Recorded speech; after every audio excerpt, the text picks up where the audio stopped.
এত ফ্রেশ একটা মোবাইল, মানে দেখে বোঝার কোনো ওয়ে নেই এই মোবাইলটা খোলা ফিটিং করা হয়েছিল। সেই মোবাইলে নাকি সিপিইউতে কাজ করা, সেই মোবাইলের মেইন লেন্সটা চলে যায়। 5 বছরের যে সার্ভিস ওয়ারেন্টি, এটা পুরোটাই স্ক্যাম, এটা তারা দেয় না। আইফোন 12 প্রো মাত্র 44,000 টাকা। কারোর জন্য এটা 44,000 আর কারোর জন্য এটা 44 লাখের সমান। আমি আজ কথা বলতে চাচ্ছি তাদেরকে নিয়ে যাদের জন্য এটা 44 লাখের সমান। আপনারাও কি ভাবছেন এরকম একটা 12 প্রো কিনবেন? যদিও আমার হাতে যে মোবাইলটা দেখতে পাচ্ছেন এটা 12 প্রো না, এটা হচ্ছে 16 প্রো ম্যাক্স।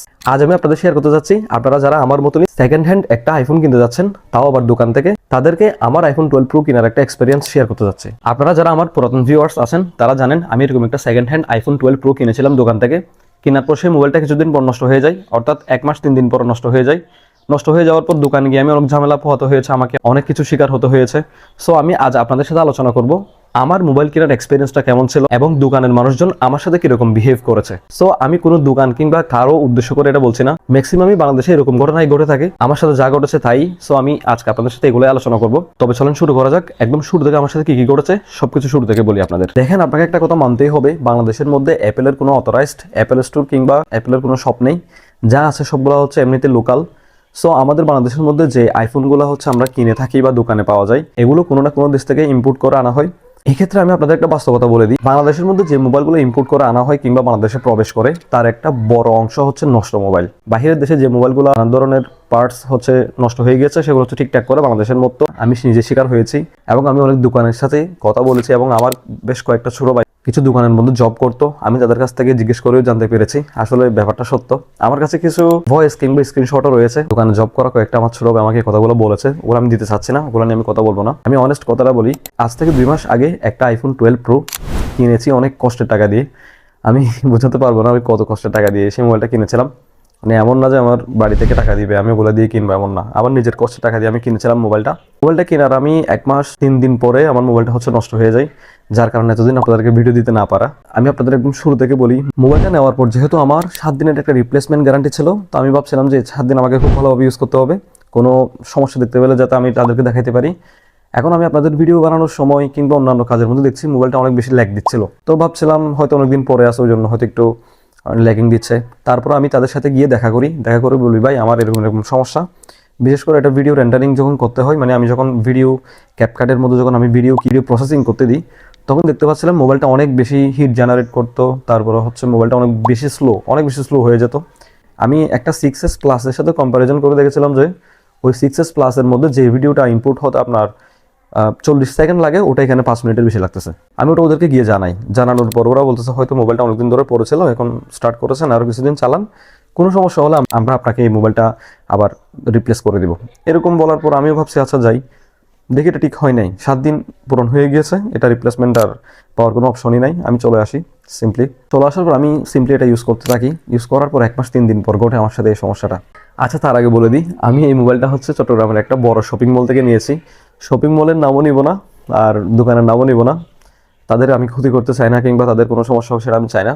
তো আমি হচ্ছে আবার আপনারা অনেকে বলতে পারেন যে আমি সব মিথ্যা কথা বলছি। আপনারা আমার ফেসবুক পেজে গিয়ে দেখেন, ইউটিউবে গিয়ে দেখেন, আমি অনেক আগে পোস্ট করেছি যেদিন আমার মোবাইলটা নষ্ট হয়েছে তার 2-3 দিন পরেই। যা হোক, মোবাইলটা কেনার 1 মাস 3 দিন পর আমার মোবাইলটা হঠাৎ করে আমি যখন চার্জে দিচ্ছিলাম, চার্জে প্লাগ করার পর হঠাৎ করে এই যে স্ক্রিন টাচটা হচ্ছে আর কাজ করছিল না। তো আমি বলছিলাম কি সমস্যা, স্ক্রিন টাচ কেন কাজ করবে না?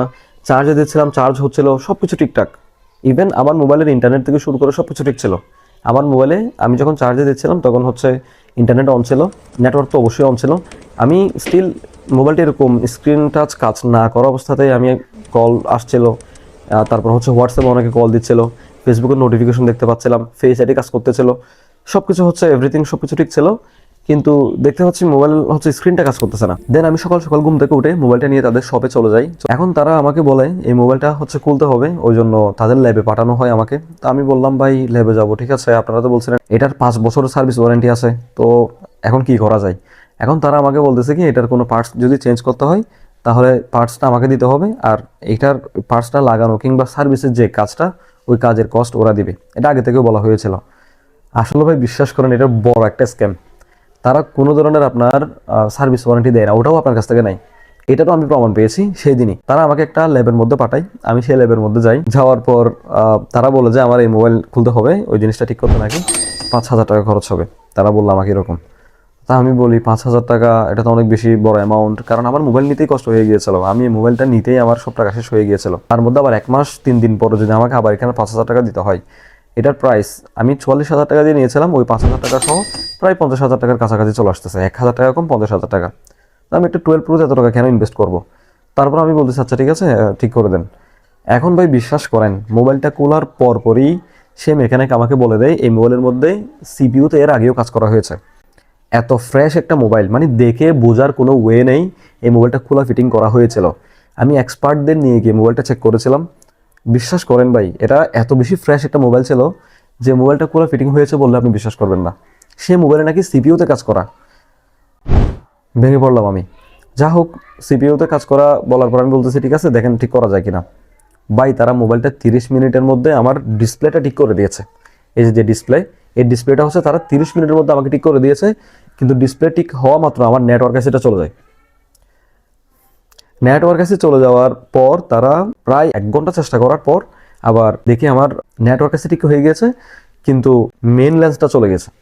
মানে আইফোন 12 প্রো একটা নতুন মোবাইল, মানে নতুন না সেটা পুরাতন হলেও ফ্রেশ মোবাইল, সেই মোবাইলের মেন লেন্সটা চলে যায় কেমন আমি বুঝি না। 3টা লেন্সে চলে গিয়েছিল, পরবর্তীতে সে কি করার পর দেখি 2টা লেন্স আসে আর একটা লেন্স আসে না। তার উপর দিয়ে সে এতক্ষণ পর্যন্ত যে কাজ করেছে, আমি শুরু থেকে শেষ পর্যন্ত তার সামনেই বসেছিলাম, তার সামনে আমি আনাগোনা করছিলাম যে সে কোনো পার্টস এখানে চেঞ্জ করতেছে কিনা সেটা দেখার জন্য। কোনো পার্টস দেয় নাই, কোনো পার্টসই দেয় নাই, শুধু 5,000 টাকা এটা হচ্ছে ওরা মানে ওই সার্ভিস হিসেবে নিচ্ছে, কিন্তু ওরা পার্টস চেঞ্জ করবে বলে ওটা আপনার থেকেই আদায় করে নেবে। অনেক বড় স্ক্যাম। আমার সাথে সাথে আরও 4-5টা মোবাইল গিয়েছে, সেগুলোও ঠিক সেম সেকেন্ড হ্যান্ড মোবাইল। একটা 12 প্রো, একটা ছিল 16 সিরিজ, জাস্ট 16।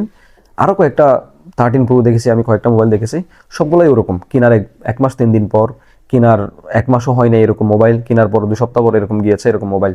কয়েকজনের সাথে খুব ভালো করে কথা বলে বুঝতে পারি ঠিক আমার মতনই অবস্থা। কারো কারো হচ্ছে আপনার এই চার্জের পোর্টটা কাজ করতেছিল না, আরেকজনের তো পুরো মোবাইলটা ডেড হয়ে গিয়েছিল, 16 যেটা একটা মেয়ে নিয়ে গিয়েছিল। তো যা হোক, আমি ওভারঅল যা বুঝতে পারলাম, আপনাদেরকে সার্ভিস ওয়ারেন্টি নামে যে একটা অপশন তারা দেয় 5 বছরের যে সার্ভিস ওয়ারেন্টি, এটা পুরোটাই স্ক্যাম। এটা তারা দেয় না, এটা দিবে বলে ঠিক আপনার কাছ থেকেই টাকাটা, পার্টসের টাকা, এই টাকা সেই টাকা বলে নিয়ে নেয়। এখন তারা আমাকে যে ল্যাবটাতে পাঠিয়েছিল ওই ল্যাবটা কিন্তু তাদের ছিল না, ওই ল্যাবটা কিন্তু বাহিরে অন্যজনের ল্যাব ছিল। তো ওখানে যাওয়ার পর তাদের সাথে ভালো করে কথাবার্তা বলি, আমার মোবাইলটা প্রায় 1 সপ্তাহ তাদের কাছে পড়েছিল, তারা মোবাইলটা কিছুতে ঠিক করতে পারে নাই। আমি আমার মোবাইলটা কেন নেব, যে মোবাইলের মধ্যে ক্যামেরাতে সমস্যা, তারপরে সিপিইউতে তো পুরো ঝালাই করে ফেলছে, সিপিইউটা এর আগে অনেকবার কাজ করা হয়েছে। শেষমেশ আমি দোকানের সাথে অনেক ঝামেলা করে, অনেক কাহিনী করে, অনেক কিছু করে হচ্ছে আমি মোবাইলটা তাদেরকে দিয়ে আমি 20% টাকা বাদ দিয়ে আমি তাদেরকে মোবাইলটা দিয়ে দিই। সেটাও দিতে চাই নাই। দোকানের মালিকদের সাথে আমার খুব ভালো একটা সম্পর্ক হয়ে গিয়েছিল মোবাইলটা কেনার পর, যেহেতু আমার ইউটিউব চ্যানেল আছে, ফেসবুক পেজ আছে, সব কিছু মিলে তারা হয়তো ভয়ও পেয়ে গিয়েছিল যে আমি কিছু হয়তো করতে পারি তাদের নামে। যা হোক, তারা মেনে নিয়েছে, আমাকে 20% বাদ দিয়ে তারা আমাকে বাকি টাকাটা ফেরত দিয়েছিল। তো এটা আমার জন্য একটা বড় আমি ওই দোকানটাকে খুব বেশি থ্যাংক ইউ জানাই। তারা অন্তত আমার পুরো টাকাটা তো আমার বাদ যায় নাই। 20% হয়তো আমার প্রায় 8,200 টাকা মতো, 8,800 টাকা মতো আমার লস হয়েছিল, বাকি টাকাটা তারা আমাকে দিয়ে দেয়। এখন জানি না তারা মোবাইলটা কাকে বিক্রি করবে বা কি করবে না করবে, আই ডোন্ট নো। যা হোক, এটা ছিল আমার একটা খুব মর্মান্তিক একটা ঘটনা আমার জন্য। আমি অনেক বড় একটা টাকার ধাক্কা খাওয়া থেকে বেঁচে গিয়েছিলাম।